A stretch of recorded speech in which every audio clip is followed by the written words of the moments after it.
नमस्कार, आप देख रहे हैं इकोनॉमी टुडे और आप सभी का स्वागत है।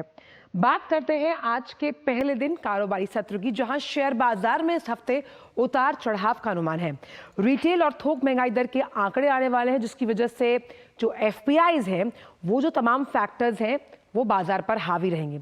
हमने बीते शुक्रवार को देखा कि मॉनेटरी पॉलिसी की कमेटी ने रेपो रेट को अपरिवर्तित यानी जस का तस रखा, लेकिन सीआरआर यानी कि कैश रिजर्व रेशियो को 0.5% तक घटा दिया। इसका असर अब आने वाला हफ्ता जो शुरू हो रहा है इस पर नजर आएगा।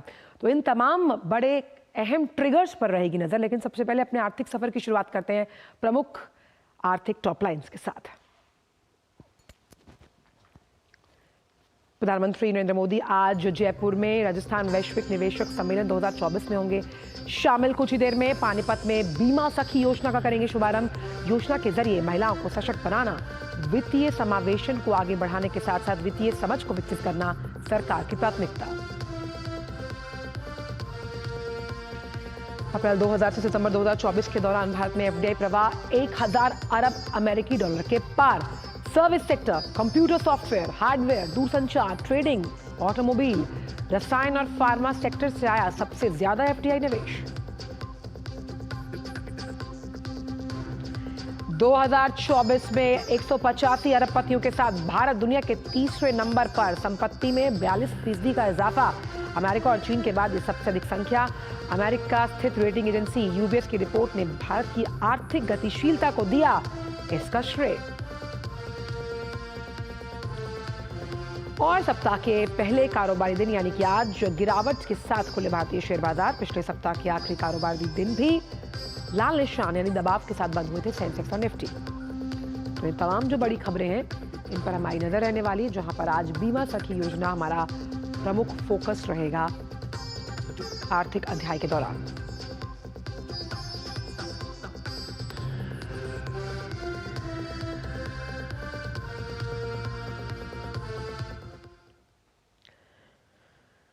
तो देखते कि गिफ्ट निफ्टी का जो ओपनिंग स्तर था आखिरकार वो किस तरफ इशारा कर रहा था। हालांकि काफी वॉलेटाइल बाजार रहने की उम्मीद जताई जा रही है।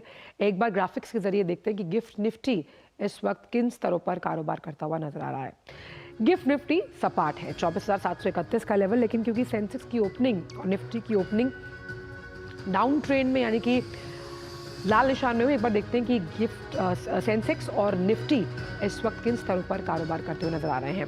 81,672 36 अंकों का दबाव सेंसेक्स में, और निफ्टी का जो ओपनिंग काउंटर है वो भी दबाव के साथ कारोबार करता हुआ नजर आ रहा है। निफ्टी पर डालते हैं एक नजर, तो निफ्टी भी 24,674 का लेवल। लेकिन वो कौन से ऐसे स्टॉक्स हैं जो बाजार में मजबूती के साथ खड़े हैं? रेट सेंसिटिव सेक्टर्स पर भी डालेंगे नजर, और जो सेक्टोरल इंडाइसेस है उनको भी देखते हैं। डालते हैं टॉप गेनर्स के चार्ट पर एक नजर। L&T, Bajaj finance, Shriram finance, दो दिग्गज काउंटर। जब हम रेट सेंसिटिव सेक्टर की बात करते हैं, एनटीपीसी, एसबीआई लाइफ, तमाम इन काउंटर्स में एक्शन नजर आ रहा है। लेकिन मुनाफा वसूली कहाँ हावी है वो भी देख लेते हैं। हिंदुस्तान यूनिलीवर, एफएमसीजी का दिग्गज काउंटर इस वक्त 3% नीचे। Britannia, Tata consumer, M&M, Infosys. तो थोक महंगाई दर के आंकड़े आने वाले हैं, रिटेल महंगाई दर के आंकड़े आने वाले हैं, जो एफएमसीजी सेक्टर पर उसका असर हम देख सकते हैं। दोनों स्टॉक्स जो हैं बड़े दिग्गज स्टॉक्स एफएमसीजी के इस वक्त दबाव के साथ।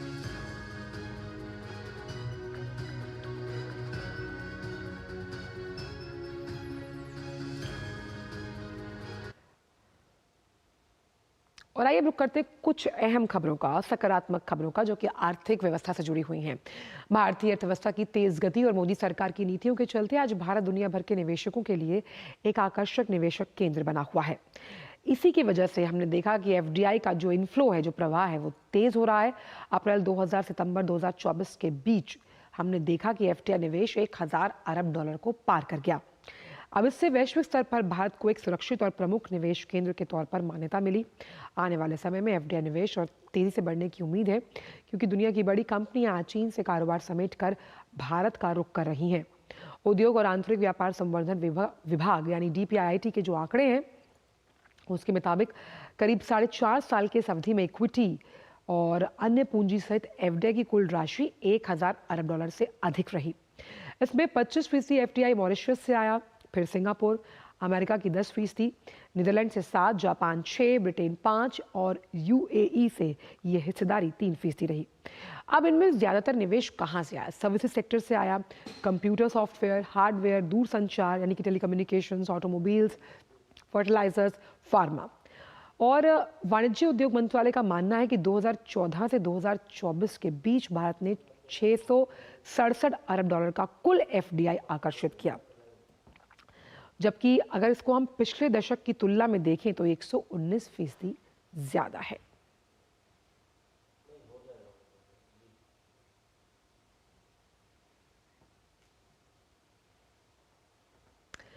तो आइए अब रुक करते हैं आज के फोकस का। चलिए आज के फोकस से पहले लेते हैं एक ब्रेक, और फोकस में हम बात करने वाले हैं आज बीमा सखी योजना से जुड़ी हुई, इसी के बारे में देंगे आपको ज्यादा जानकारी, लेकिन वक्त की छोटी सी ब्रेक का। एक ऐसा तबका जो रिटायरमेंट के बारे में आज भी बिल्कुल नहीं सोचता, वो है औरतें। औरतें कमा के भी वनरेबल हैं। सो एनपीएस एक इक्वालिटी ला रहा है, हम सब एक बराबर प्लेटफॉर्म पे हैं। अपने बेहतर कल को सुनिश्चित करने के लिए एनपीएस जरूरी है। सुनो, एक अच्छी इंश्योरेंस पॉलिसी एआई से पूछते हैं। एक ऐसी पॉलिसी जिसमें प्रीमियम पेमेंट हो लिमिटेड पर इनकम आती रहे लाइफ टाइम। LIC का जीवन उत्सव। एक ऐसी पॉलिसी जो दे होल लाइफ इंश्योरेंस कवर भी। LIC का जीवन उत्सव। वाओ, चलो तो LIC की जीवन उत्सव पॉलिसी ही लेते हैं। मैं भी तुमसे यही कह रही थी, LIC का जीवन उत्सव। लाइफ टाइम सेलिब्रेशन मनाइए LIC के जीवन उत्सव के साथ। फ्यूचर सेट है। MDH का किचन किंग किचन में हो तो हम सब कुछ बना सकते हैं। बैंगन का भरता, आलू गोभी, भिंडी मसाला और भी बहुत कुछ। MDH। ब्रेक के बाद विगत स्वागत, और आइए रुक करते हैं आज के फोकस का।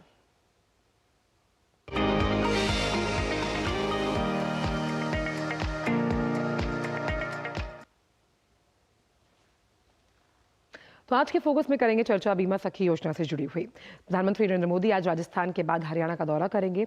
हरियाणा के पानीपत में LIC की बीमा सखी योजना का शुभारंभ होने वाला है।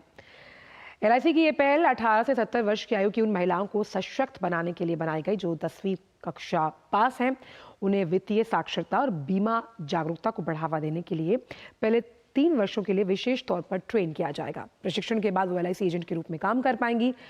प्रधानमंत्री आज भावी बीमा सखियों को नियुक्ति प्रमाण पत्र भी बांटेंगे कुछ ही देर में।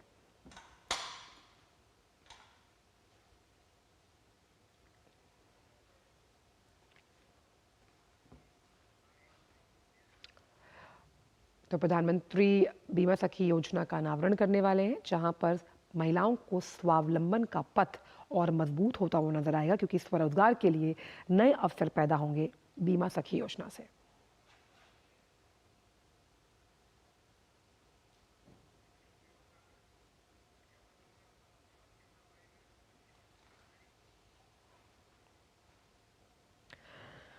तो आखिरकार ये बीमा सखी योजना है क्या, जिसकी वजह से हम ये मानते हैं कि नारी सशक्तिकरण हो रहा है, समृद्ध विकास होगा नारियों का?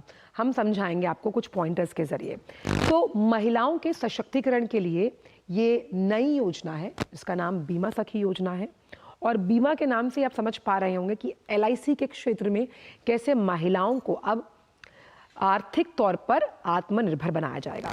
इस योजना की शुरुआत आज ही पानीपत से होने वाली है। प्रधानमंत्री इसका शुभारंभ करेंगे और कैसे महिलाओं को यह आर्थिक तौर पर सुदृढ़ बनाएगी ये बीमा सखी योजना, क्योंकि कैसे जो ग्रामीण क्षेत्र की महिलाएं हैं उन्हें स्वरोजगार से जोड़ा जाएगा। हमने सेल्फ हेल्प ग्रुप्स तो बहुत देखे, मैं चाहूंगी कि हमारी ग्राफिक्स टीम लगातार इसको चलाती रहे।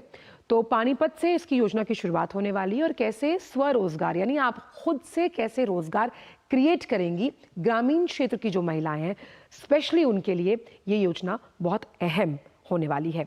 इस योजना को LIC के सहयोग के साथ चलाया जाएगा, क्योंकि बीमा क्षेत्र की जब हम बात करते हैं तो LIC का नाम आना लाजमी है।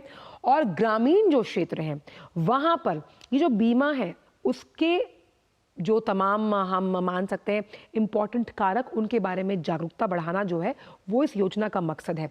और कैसे बीमा जो सखियां हैं वो LIC की जागरूकता, बीमा की जागरूकता अब ग्रामीण क्षेत्र में बढ़ाएंगी। जैसे कि आप समझिएगा, ड्रोन दीदी योजना थी, तो ड्रोन्स के बारे में ग्रामीण लोगों को कैसे आप जागरूक कर सकते हैं, कैसे आप उन्हें पढ़ा सकते हैं, लर्निड बना सकते हैं, उस लिहाज से।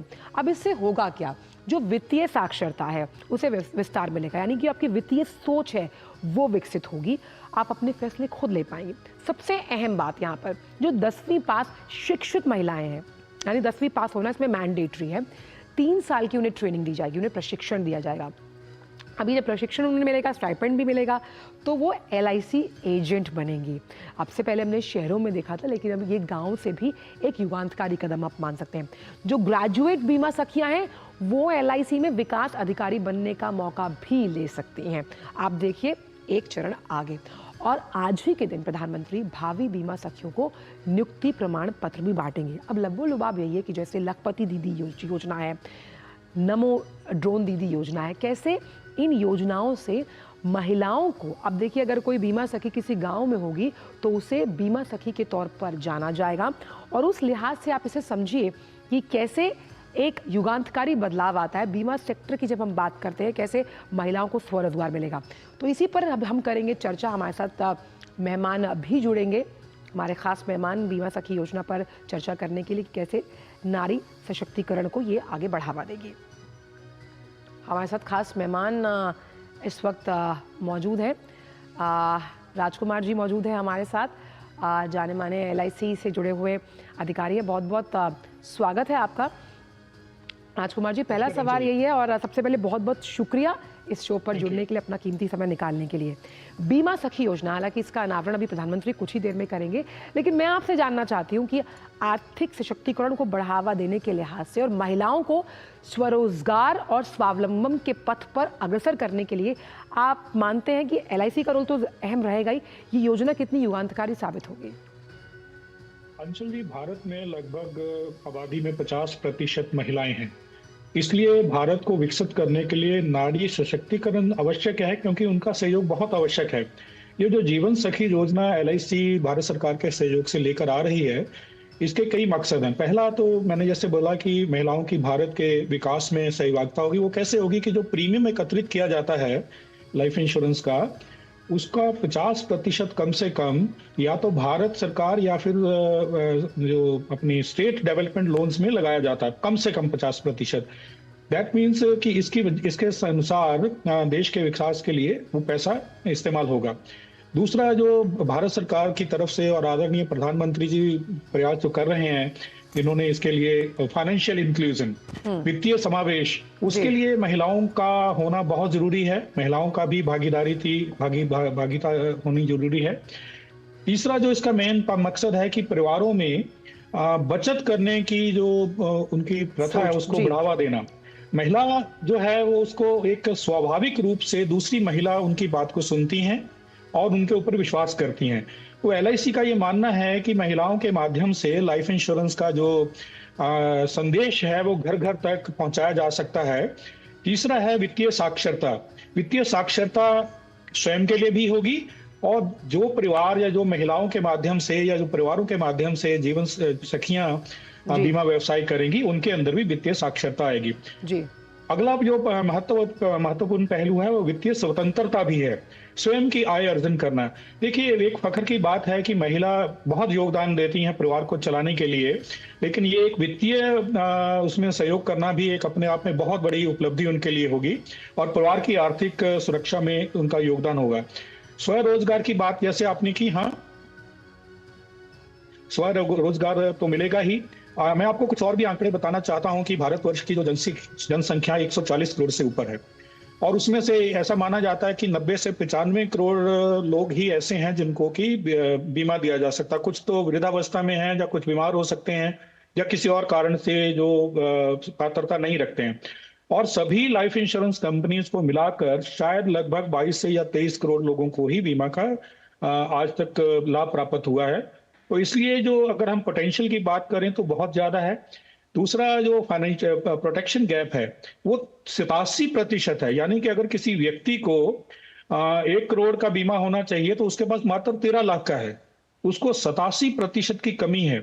एक तरफ इतना बड़ा आंकड़ा है कि लगभग 65 करोड़ से ज्यादा लोगों के पास बीमा नहीं है, जिनके पास बीमा है वो और भी कम है। तो ये हमारा मानना है, एलआईसी का मानना है और भारत सरकार का मानना है कि महिलाओं के माध्यम से इस गैप को भी पूरा किया जा सकता है जी। और जो अनकवर्ड पॉपुलेशन है उसको भी कवर किया जा सकता है। बहुत अहम बात राजकुमार जी आपने कही है, क्योंकि आप पूर्व प्रबंध निदेशक रह चुके हैं एलआईसी के, तो उस लिहाज से आप समझ रहे होंगे कि इसका कितना बड़ा हम दूरगामी सकारात्मक प्रभाव देखेंगे। लेकिन मैं ये भी जानना चाहूँगी कि जब इन्हें ट्रेन किया जाएगा वो ट्रेनिंग किस माध्यम से दी जाएगी, और ख़ास तौर पर इस ट्रेनिंग में अगर आप ग्रेजुएशन के बाद आती हैं तो आपके पास एलआईसी में अधिकारी बनने का भी मौका है।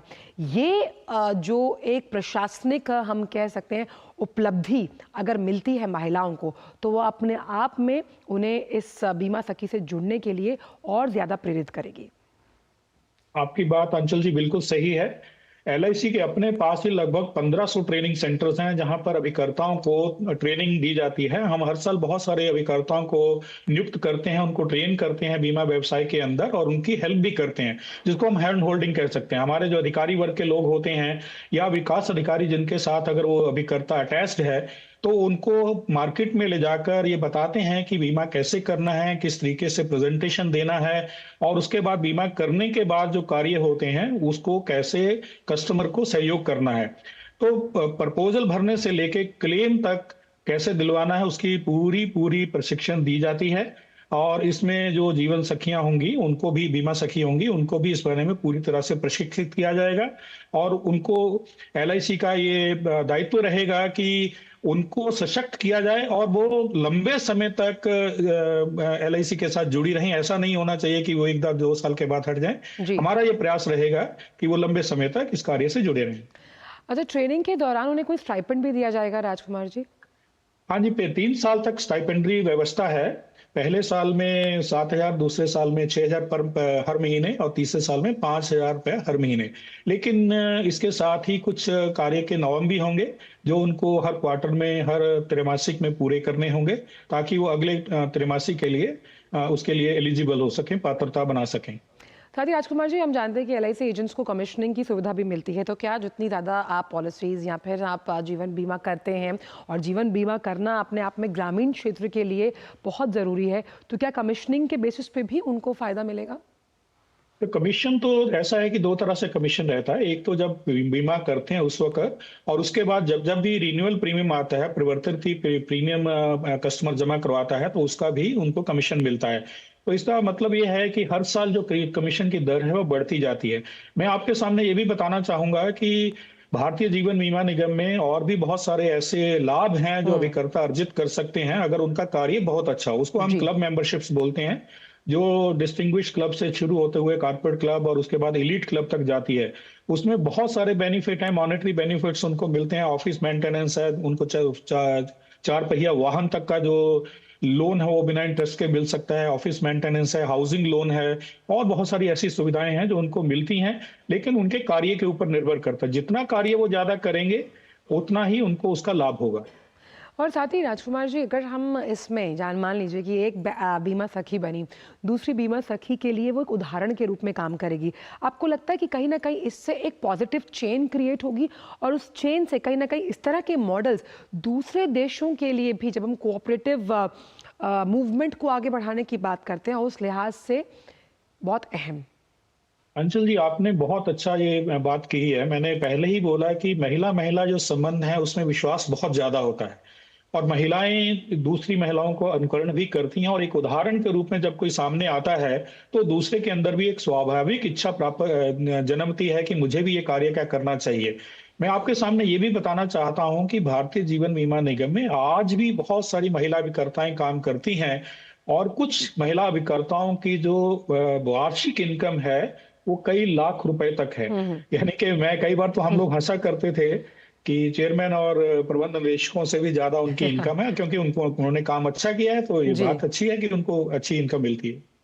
राजकुमार जी, आपने बहुत अहम बात जो आखिर में कही, इसी को मैं आपसे आगे ले जाना चाहूँगी कि जब आप अच्छी इनकम यानी आप अच्छा पैसा कमाते हैं तो कहीं ना कहीं आपकी जो वो पहचान है, वित्तीय समझ तो विकसित हो ही रही है, लेकिन उस पहचान, उस अस्मिता के साथ साथ उस अस्तित्व को गढ़ने की जो कोशिश है उसको भी कहीं ना कहीं एक सच्चा स्वरूप मिलता हुआ। और यहाँ से जिस आर्थिक महाशक्ति की बात हम भारत को बनाने की बात कर रहे हैं और विकसित भारत की संकल्पना को परिलक्षित करते हैं, उसमें भी एक नया आयाम जोड़ते हुए। बिल्कुल, मैं आपकी बात से सहमत हूँ। मैंने जैसे शुरू में कहा कि 50% भारत में आबादी में महिलाएं हैं और उनका योगदान आज भी, ऐसा नहीं है कि आज नहीं है, लेकिन अभी वित्तीय क्षेत्र में भी उनका सहयोग अगर बढ़ेगा तो भारत का जो लक्ष्य है हमारे आदरणीय प्रधानमंत्री जी का कि भारत को विश्व की दूसरी या तीसरी अर्थव्यवस्था बनाना है, वो उसको साकार करने में ये जो स्कीम है बीमा सखी की, ये बहुत सहायक सिद्ध होगी, ऐसा मेरा विश्वास है। बिल्कुल, बहुत बहुत शुक्रिया राजकुमार जी, आपने इतने जानदार तरीके से इस योजना के बारे में हमें तमाम जानकारियां दी। बहुत बहुत शुक्रिया अपना कीमती समय डीडी न्यूज़ के साथ साझा करने के लिए। तो बीमा सखी योजना, इसका अनावरण अभी कुछ ही देर में प्रधानमंत्री करने वाले हैं, जो कहीं ना कहीं जब हम बीमा क्षेत्र के लिहाज से LIC के सहायक तौर पर ये जो योजना है वो आ रही है, जहां महिलाओं को स्वावलंबी बनाने के लिए स्वरोजगार देने के साथ साथ उन्हें आर्थिक तौर पर भी आत्मनिर्भर बनाएगी। बढ़ते आगे और बात करते हैं UPI की। तो देश में UPI की पहुंच बढ़ने से पहली बार लोन लेने वाले जो लोग हैं उनकी संख्या में इजाफा हो रहा है। IIM और ISB के जो प्रोफेसर हैं उन्होंने एक रिसर्च पेपर तैयार किया, उसी में ये जानकारी दी गई। तो जो ये शोध पेपर है उसमें बताया गया कि 2016 में लॉन्च हुए UPI से देश में जो फाइनेंशियल सेक्टर है बड़ा बदलाव आया। पिछले साल अक्टूबर तक 30 करोड़ से ज़्यादा लोग और 5 करोड़ से ज़्यादा मर्चेंट्स इससे जुड़े हुए थे। भारत में होने वाले कुल रिटेल डिजिटल लेन देन में से 75% UPI के माध्यम से किए जा रहे हैं। इस शोध यानी रिसर्च पेपर में आगे ये भी कहा गया कि इस छोटी अवधि में UPI ने देश के फाइनेंशियल सिस्टम पर बड़ा असर डाला। इसका इस्तेमाल रेडी पटरी वालों से लेकर बड़े शॉपिंग मॉल्स में किया जा रहा है।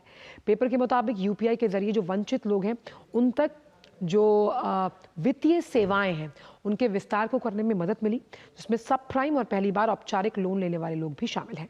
पेपर में कहा गया कि जिन इलाकों में UPI की पहुंच काफ़ी ज़्यादा है वहां पहली बार लोन लेने वाले लोगों की संख्या 4% और सब प्राइम उधारकर्ताओं की संख्या में 8% का इजाफा।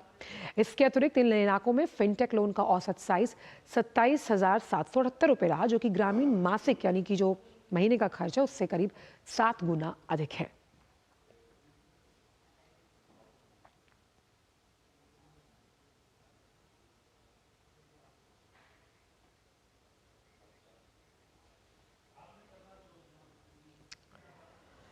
और जानते हैं कारोबार जगत से जुड़ी हुई खबरों को, अंदाज रहेगा फटाफट। केंद्रीय सड़क परिवहन और राजमार्ग मंत्री नितिन गडकरी ने कहा कि सरकार का लक्ष्य अगले 2-3 वर्षों में देश में लॉजिस्टिक्स लागत को कम करना है। केंद्रीय मंत्री ने कहा, भारत में मौजूदा समय में लॉजिस्टिक्स लागत 14 से 16% के बीच, ये अगले 2-3 वर्षों में घटकर 9% हो जाएगी। उन्होंने कहा कि सरकार ने इस सेक्टर की समस्याओं को दूर करने के लिए कई रणनीतिक नीतियां शुरू की, जिसमें प्रधानमंत्री गति शक्ति राष्ट्रीय मास्टर प्लान और राष्ट्रीय लॉजिस्टिक्स नीति शामिल है।